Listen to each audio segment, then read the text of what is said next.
fuckers. We're gonna clean the fucking shop and go over these AC lines a little closer.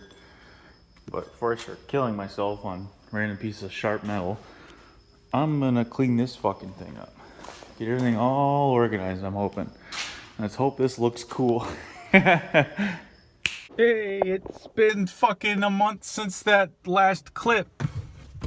But we have working AC. Isn't that fucking something? Shop didn't get cleaned, it got dirtier. Got a John Deere, that's cool. Got my skeeter spray, or repellent. Anyway, let's get into it. So, as you can tell from my humble jumble pile of bullshit, I have AC.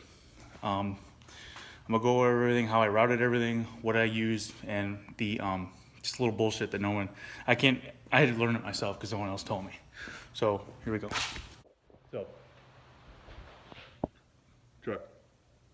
You know, it's bad when you need to use a step up to get into your truck's bay. I'm 6'4" and I'm having trouble leaning over. So, also it's about 11:30 at night and hotter than shit, as you can tell. It's miserable. I had to turn the fan off so I can shoot. So, sorry, it's been a little bit. Just kind of want to get to know you guys a little bit more before we get crazy. So, first thing is hoses. This is new hose that routes down between the turbo downpipe, and manifold. It's heat wrapped and it goes to the compressor. Okay, and then I've got another hose that I ordered. I'll have all the links for everything down in the description so you guys know where to order it, what I ordered. And so basically, we got this hose coming down to the compressor down below. This is stock Dodge location. See, you're tucked down in there. And then we got another hose coming up and out and going into the receiver dryer. Everything is new. The condenser, it's already fucked up. The condenser, this hose is custom made, crimped. And this hose is custom made, crimped. This hose is the only stock hose, but I had to modify the, because it's the stock location, this is my finger, the stock location is about here. I had to bend this forward down to allow it to come up over the turbo, down and into the condenser. This is all wrapped in like kind of rub preventative because this is the only way I could route it, the way I've got my intercooler and radiator intercooler and condenser set up. This is how I did it. So hopefully I won't spring a leak. The most important thing about this is the trigger wire, which no one told me, I had to figure it out myself, is on a fuse block, or coming off the harness of the engine. I just literally chopped everything up. I chopped it all up and then just took the wires I need to run the engine. Anyway, the wire color you need is the black and yellow one. Obviously you need the powered one. There's two, and my dumbass was using the other one. I was wondering why I wasn't getting power to the clutch. Basically, power comes from the switch in the cab, AC, gets 12 volts. That I routed around, made a little Y off straight to the ground. Okay, so basically the high and low pressure switches, from what I understand, they're just basically fuses in electrical. Well, I guess fuses are electrical, but they're mechanical fuses. So basically, we have 12 volts coming through. It comes around, drops down into the compressor where I have a T-fitting with a high pressure service port. In the stock Ford location, it's right here. The line would be coming off over here to the back of the compressor. I didn't want to do that, so I went stock. So the pressure port would be here, and that's why the wiring's here, but I had to take all the wiring, move it down over here. So the high pressure port needs that 12 volts. It's also getting 12 volts to this low pressure port here. That's stock. You don't have to worry about that. I just replaced the receiver dryer. That's the only thing I did. Evaporator is stock from 92. Probably gonna have to replace that at one point. Sorry, it's late. I'm pretty excited that I actually got this to work. So this protects against high and low pressure switches, high and low pressure, or low pressure, I'm sorry. This protects against high pressure. So the compressor will shut down if there's a high or low pressure condition, no matter what. So I bought a binary switch and I wired everything in and I thought it was perfect and the clutch wasn't kicking on. This is before I pulled a vacuum and charged the system. I want to see if my wiring is correct. This is where I thought I bought the wrong switch. Turns out it's a binary switch. It protects against high and low. So that switch down there coming off there, black and yellow, it had 12 volts, but it was normally open. What it needs is the Goldilocks zone between not too high and not too low pressure. It was seeing the atmospheric value, which is 0 psi.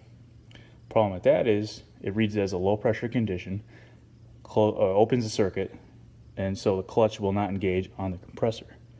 So all that is it needed to see a pressure in order to close the system and it'll provide the 12 volts to the clutch.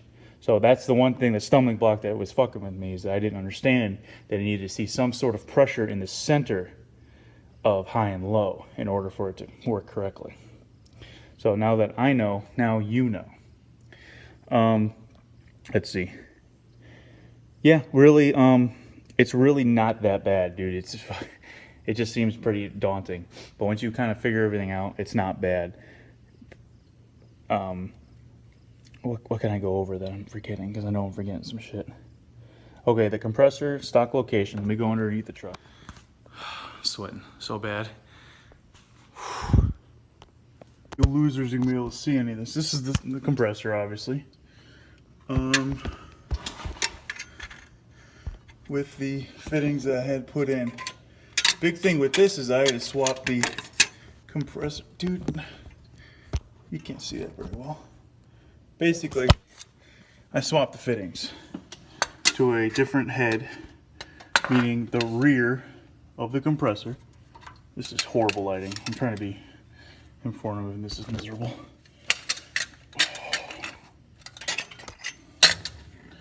Okay, so this is the different head than what comes on the Dodges. I had to swap it. This is a sanding compressor. Well, that's hot. That's a sanding compressor. And then had to be swapped the rear so I wouldn't hit the cross member and dodge everything. That's the custom line I had made. And that line goes up through the downpipe across, or between the downpipe and manifold, and goes around the truck. So this is the stock Dodge head. And I had tried for the past month to braze the fittings and shit onto here. I'll pop in a picture of what the rough idea. I bent up the original line so I can get an idea where I need to braze the new lines at.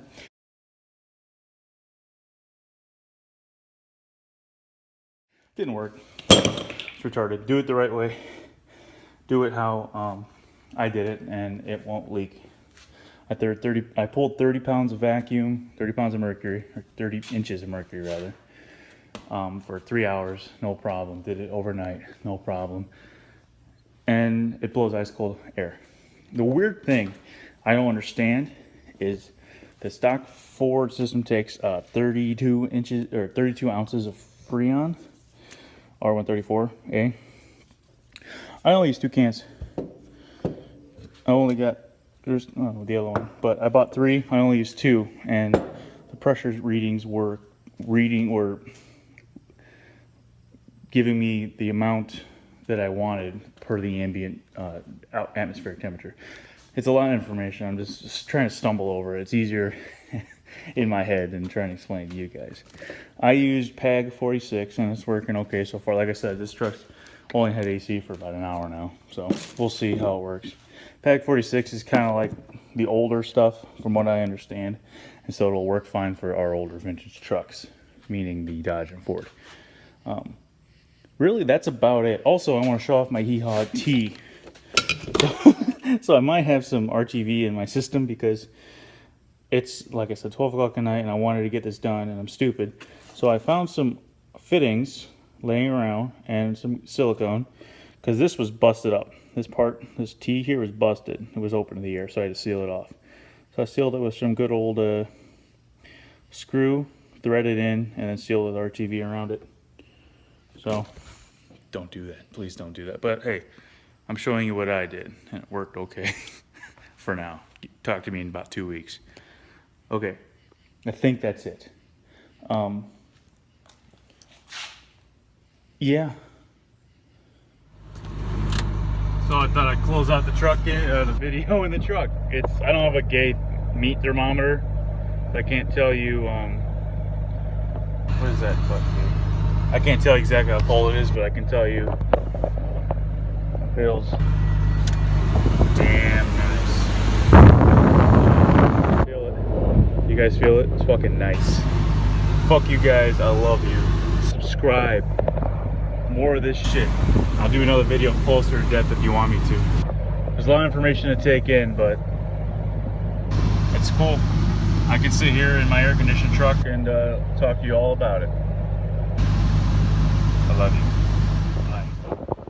Oh, you were in my pocket. Oh God. Gotta take the wood out.